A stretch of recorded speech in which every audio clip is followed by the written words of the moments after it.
Your Humanities Half Hour is brought to you by the Northern Marianas Humanities Council, navigating the human experience together.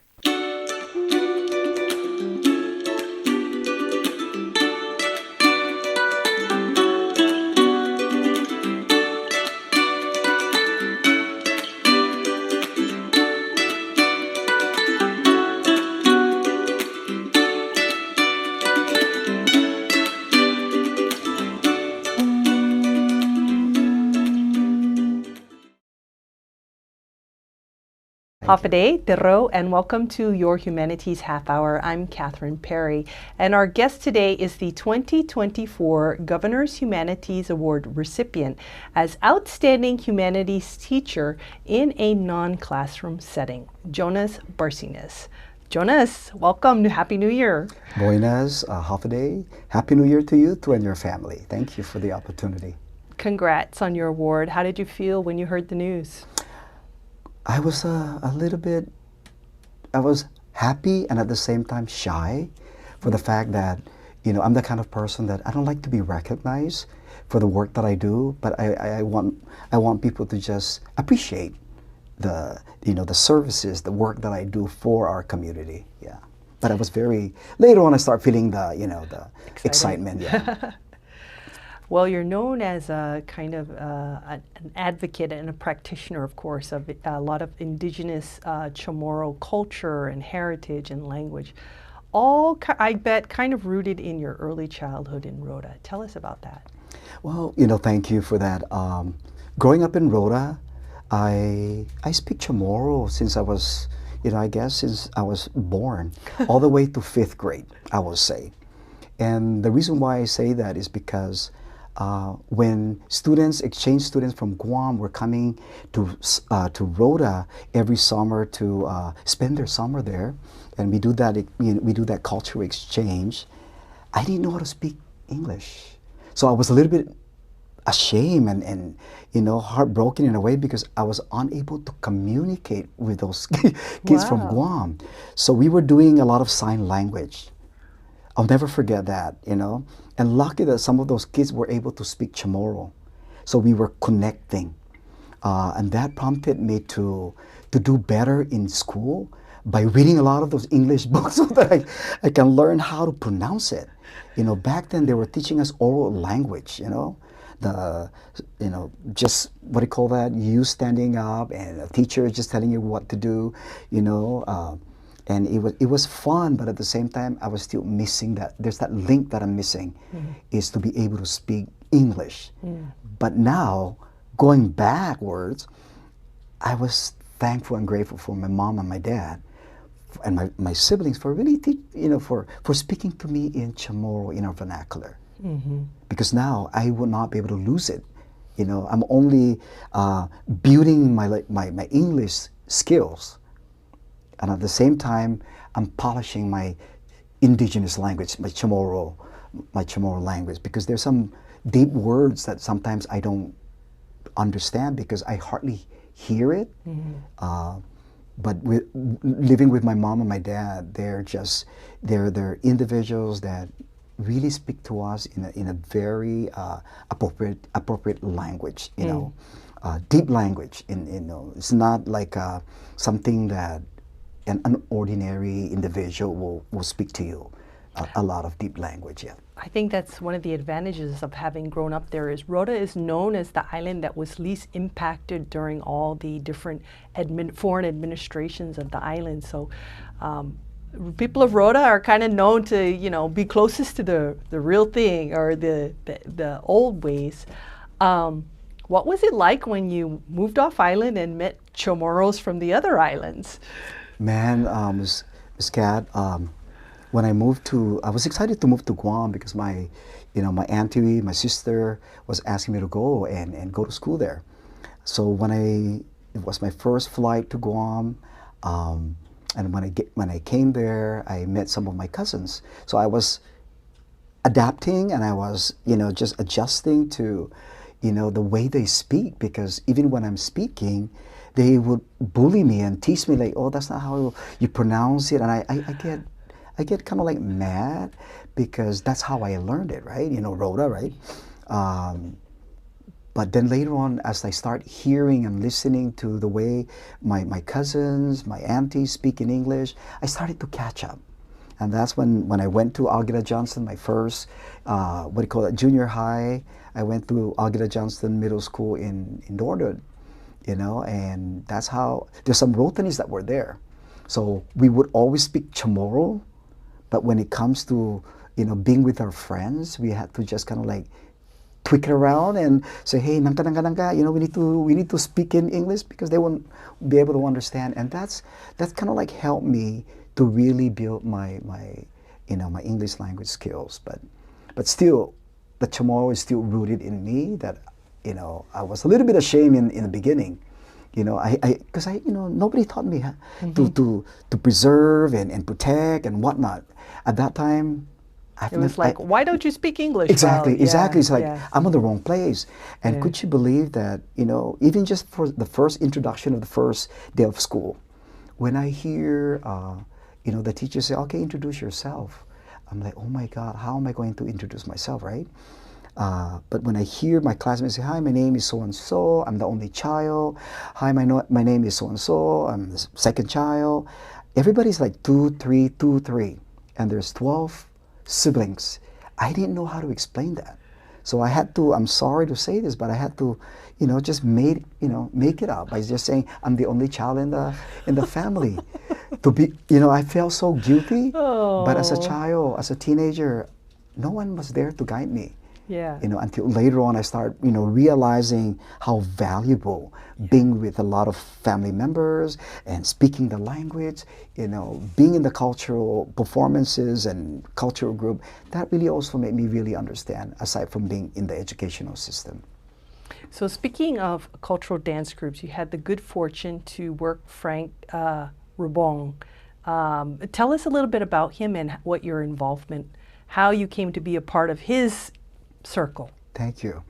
When I was living in Guam, going to University of Guam, you know, I was very actively involved in volleyball, playing for the national team for Guam, trying out for, you know, playing in different tournaments. And I was always selected top 6, top 2, 3, 4, 5, 6, but I never made it to number 1 because there's always this real 6-footer, you know, that would just jump up and pound the ball. So, but I was able to make it, you know, number 2 to 6. And from then on, I met Frank, you know, because he was in my team. And I said, hey, you know, when he took me to his group and I saw the dance group perform, I said, hey, Frank, I want to join your group. So from then on... A Chamorro dance group. Yes, it's Chamorro dance group. And it was the only Chamorro dance group at that time. So, you know, I was very excited because growing up in Rhoda, I always joined different dance competition. And I win, right? But that doesn't tell me that I'm good. Nobody's telling me that I was a good dancer, entertainer. They would just say that I'm a very active person. You know, back then my name is Jones. Everybody in Rhoda knows me as Jones growing up until I graduated. During my college year, I realized that my name is really Jonas. Wow. Yeah, and I know some of my cousins and aunties will say that I changed my name, but I never changed. I just didn't know that it was Jonas. But yeah, Frank took me into his helm of, you know, being in his group. He taught me Tautau Cultural Dance Group, the famous, you know, and it was the only Chamorro dance group that I've known, and actually that was in Guam at that time, from '83 all the way to present time. But having to be in the group, I learned the value of, you know, respect to one another, to work collaboratively to make the performance more meaningful and fun and exciting and entertaining for the community. We were learning Chamorro dances, ancient Chamorro dances, Batsu, Cha-Cha, Jitterbug. We did a big show for the Festback in 1988. The Kantan Tautau Tano, we did a big play, you know, at the University of Guam, fundraising for our trip to Townsville, Australia at that time. Wow. Yes, in 1988. That's actually an incredibly interesting idea. Yes. Taking your dances and then making it into a play. Yes, Okay. yes. To make it more meaningful so that people would understand just what are we trying to convey and present to the history, basically the history of the cinema or history of Guam, or whatever the play or the culture presentation. But yeah, I started dancing for Frank with a lot of the young kids. I think I was practically almost the oldest one there, and I was the only one that can speak Chamorro and Jack Tomakani. He was the fire knife dancer, and he's from Saipan, but he got into a car accident, and he's now not feeling, he's not well, but he was one of the best, and I commend him also. So we were the only ones speaking Chamorro. The rest of the dancers speak English. They don't really speak Chamorro. But now, when I met with them, they're all speaking Chamorro. Wow. I would speak to them in English, and they were speaking to me back in Chamorro. I'm like, whoa! I was kind of like freaking out, like, wow, he didn't speak to me in Chamorro back then. That was like many years ago, right? And then we did a lot of big productions because we were hired to dance dinner show at the Galaxy in Pacific Star Hotel. So that was my side pocket money. Going to University of Guam, right after 6 o'clock, we go down and perform dinner show. And then after that, we go back to Manila, rehearse for different shows. We do a lot of performance around the island. Rota, Tinian, Saipan, we came and performed at the Flame Tree here, Fiesta in Rota, Fiesta in Tinian. So we went around the Marianas, and then Continental start spreading their wings, and they will come to Galaxy Pacific Star Hotel and work with Frank to identify individuals to do the inaugural flights. So during that time, I need to, to welcome the flights when they come in at the airport. Yes, and perform as well. Yeah. So they will come and watch our show, and they will identify, like, I want that person, that person, really? that person. Yeah, wow. It's not a freebie.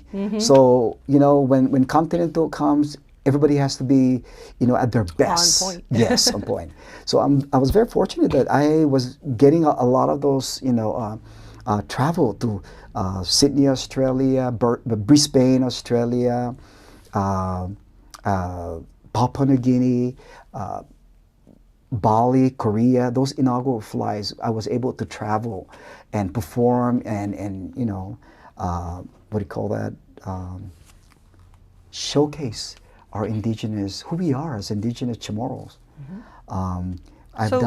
You were able to take your experience with Tautau Tonu and create something new when you came to Saipan. Yes. Tell us about that. Kat, my goal was, when I come back, I would just teach in my classroom, cultural arts, and hopefully when there's Christmas, cultural day, that my students will be the only one to present and perform, not realizing that I had to extend it out to the community, because so a lot of my former students will come to me and say, Mr. Barcinas, can you help us with this group? I still want to dance. Yes, I still want to dance. I thought, once you're done 6th grade, boom, you're gone, right? But, to be honest... So you actually planted the seed of inspiration Thank you. For the kids. I realized too that a lot of my former students that, dance with me in 6th grade, when they move out in the community or middle school or high school, they end up dancing for Miss Johnson, the late Miss Johnson, the Holomoa, right? See, Holomoa. I better not. Forgive us. Yes, but that's Ed Johnson. Yeah, Holomoa. I think it's Holomoa. But that dancing for Miss Johnson was also an opportunity to dance Polynesian. Just the love of the art is what I love doing.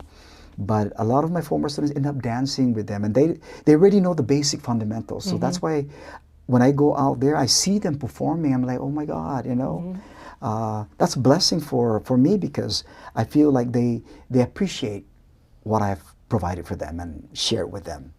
And yes, I hired the late Richard Duenas, Mr. Bully, and we started the Inatuas cultural dance group. We started that. Actually, I asked him to really create a group so that me and him, as a former Tautau Tonu or an ongoing Tautau Tonu, right, from Guam, we want to plant the seeds out there and help a lot of our young ones to really understand and value their own our Chamorro indigenous language and culture And through the performing arts. do you feel you were able to achieve that?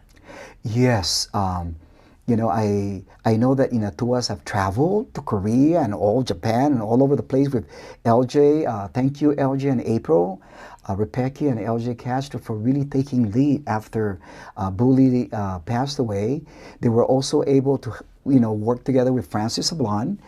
We were the board, and we helped, in preparation for the competition, Chamorro competition also in Guam. So we had the Inatuas to go there and compete and place, top 3 and brought home some awards.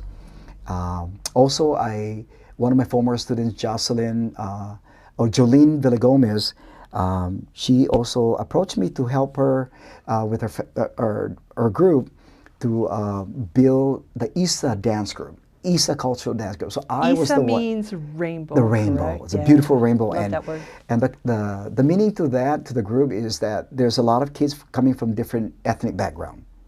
So the beauty of the color of the beauty signifies the diversity of all of those kids. Wow. I am never going to hear that name again. Okay, I know. Isa dance group, to understand the meaning behind it, other than rainbow. That's powerful. Yes.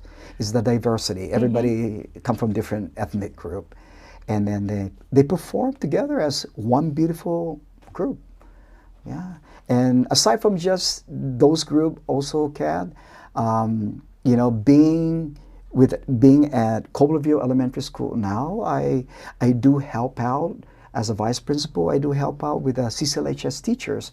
Chamorro Carolinian Language Heritage Studies. Yes. I was the former director. You're perfect to help with that. Yeah, and I'm still helping. As a matter of fact, we're having our 4th annual state level competition on January 17 and 18 at Cobleville Elementary School. Oh, great. Yes, and I'm working closely with Merced Guerrero, De Leon Guerrero. She's now the Chamorro program manager, and Monica Pua, the Carolinian program manager. She was my curriculum writer before, and Merced was my former 2nd grade teacher at Dandan Elementary School at that time. So we're working closely to put this together. And the first place winner of all the categories, they will go to Guam and compete. The Chamorro students will go and compete at the University of Guam Chamorro language competition. And the Carolinian group that wins first place will be going to represent the CNMI at the Micronesian Island Fair. So we're giving both indigenous the opportunity to represent us, through performing arts. And our local students, they usually, if I recall correctly, do quite well in the competition. Yes. Yeah. I agree. I agree with you that whenever they go to Guam for the University of Guam Chamorro language competition. Go ahead. What do you call that? They work hard because, they understand the fact that, CNMI PSS is sending them, right? So of course they put together a good performance. They work closely with the students to make sure that the kids, the students value that learning, so that when they go, they're not just there to have fun, but to represent and at the same time enjoy, representing the CNMI, PSS, CCLHS, and in the end, they end up coming here with a lot of first place, winning first place, second and third. I think in the 2023, 2022, they came back with a lot of awards. So I was just very, I'm thankful that the kids, were able to do, well in the competition. And I applaud the teachers also for really, going beyond to, after school practice and practice and practice to make sure that they're on point and that they're ready for the competition. So a lot of activities, aside from just the classroom. Well, when we come back, I want to talk a little bit about some other areas where you've been a teacher. Is that okay? Sure. All Yes, right. yes. Thank you. We'll be back after this break. Looking for resources about Marianas history, culture, and more? Well, check out the Northern Marianas Humanities Council's collection. Our extensive video, audio, and photographic library can be found on YouTube, Facebook, and Instagram at 670 Humanities, Or check out the written resources on our website at nmhcouncil.org. And for those who prefer a good book, we also have a selection of local publications for purchase. So, dive in, explore, and share your comments as we navigate the human experience together.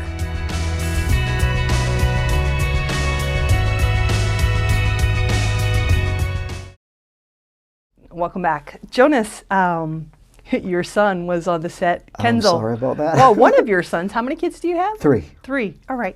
How do you convey your culture and your language to your children? You know, being married to a Filipina, right? You know, now we have to make that decision on how are we going to be speaking to our kids. Because right now we just speak in English, but also I give her the opportunity to make sure that she speak to our children, our 3 children in Filipino Tagalog, and I do that also myself. I teach them Chamorro, you know, like, hey, sulit mo again na funny. You must have some smart kids if you're learning 3 languages. I hope so, yeah. But so, they're doing. So Kenzo, that was Kenzo, here, he's yeah. going to be part of this competition we were talking about. Yes, he's so young. How old is he? 5 years old. Okay. He's 1st grade. So yes, I do get my kids involved at the school, you know, with the PGFC, the Chamorro competition that it's happening in Guam, at the University of Guam, and they'll be performing storytelling. But my daughter and my son would also be competing in the choir. So last year when we went to Guam for the competition, all 3 competed in the storytelling.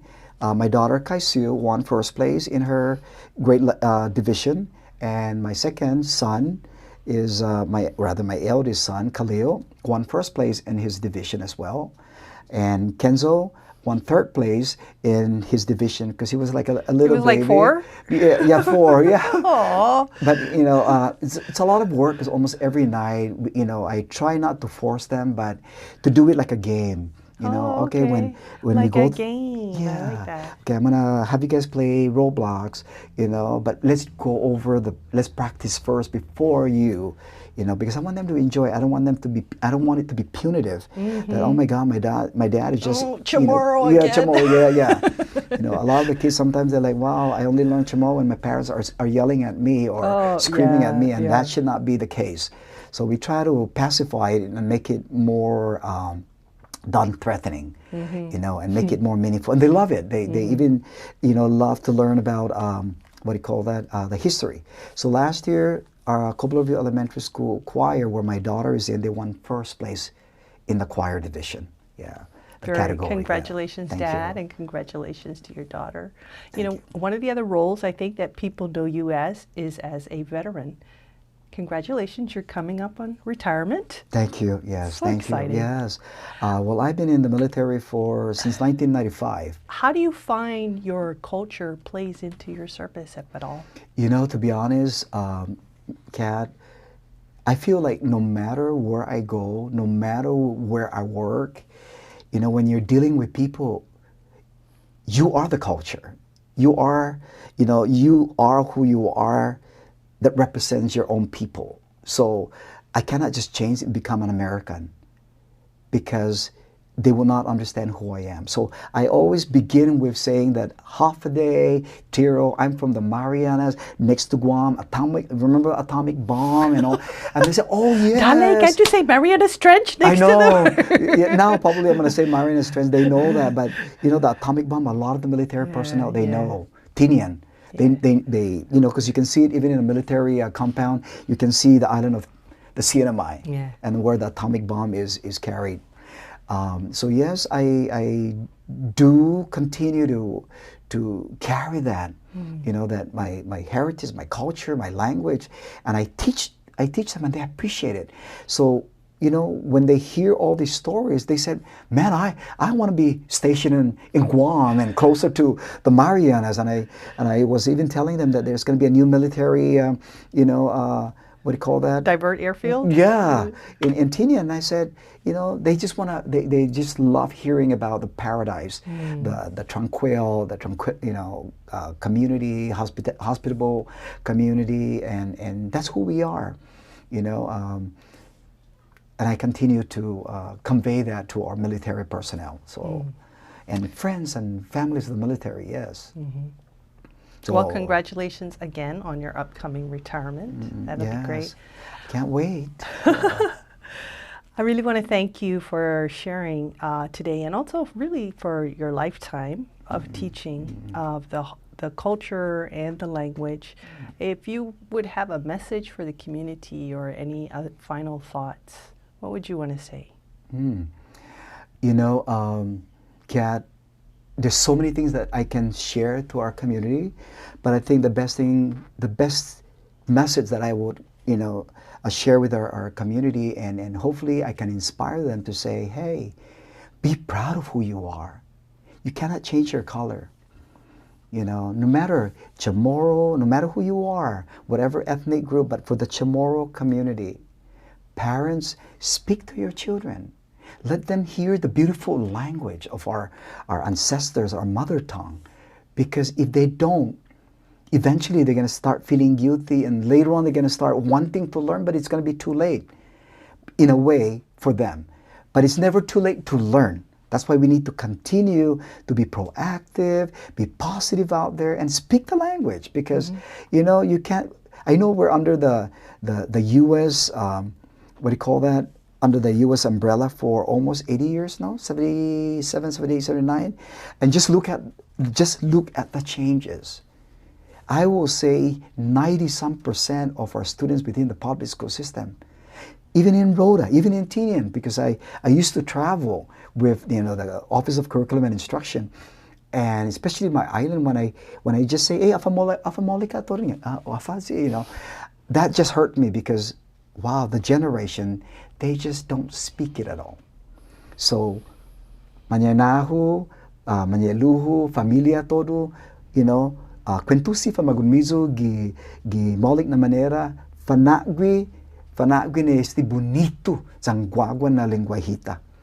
Izotestigi, and you know, we're the generation that if we're gone, then this new generation will be just researching for the language, and we don't want that to happen. We want them to be able to articulate it out. So let's join hands together and as Marianas and continue to, you know, share the language to our young generation, but in a nice way, because all I'm hearing is like, I only hear from my mom when when they're yelling at me because they cannot say the bad words, right? So they only say it in a different, in a negative manners, and that's why they tend to not want to learn it. But I'm so glad with the CCLHS program that kids are coming back to join the Chamorro program, the Chamorro events, so that, you know, because they want to learn. And I know a lot of high school students and college students are wanting to learn the language. So, you know, they're at that age that they're understanding the value. And I think the little kids, they just, it goes from one ear to another, and they just continue to do the same thing, right?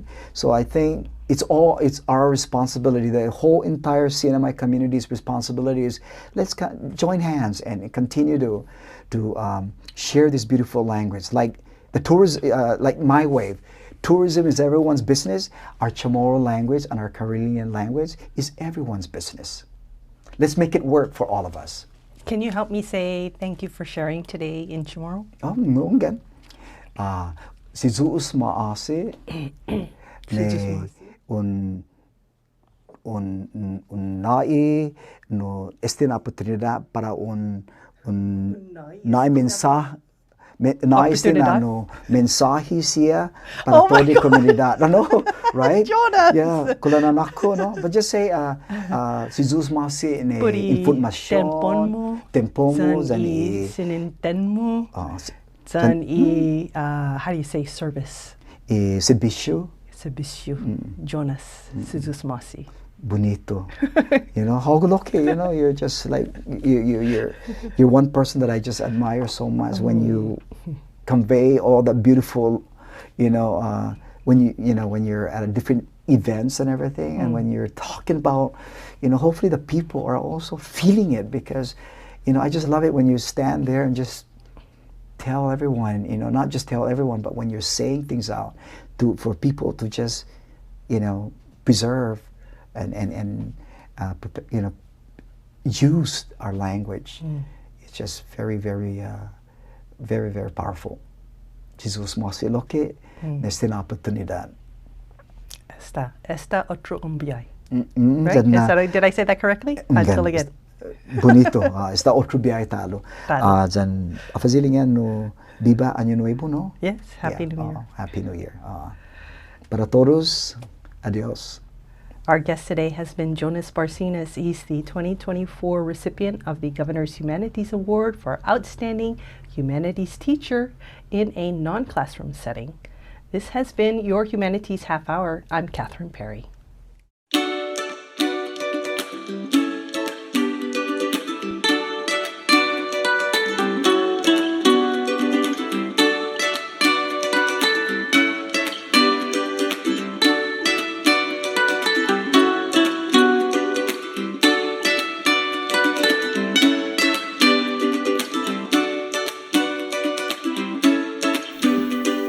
Your Humanities Half Hour has been made possible in part by a major grant from the National Endowment for the Humanities. Democracy demands wisdom. Any views, findings, conclusions, or recommendations expressed in this program do not necessarily represent those of the National Endowment for the Humanities. For more information or to share your thoughts, contact the Northern Marianas Humanities Council at nmhcouncil.org or on social media at 670 Humanities. That's 670 Humanities.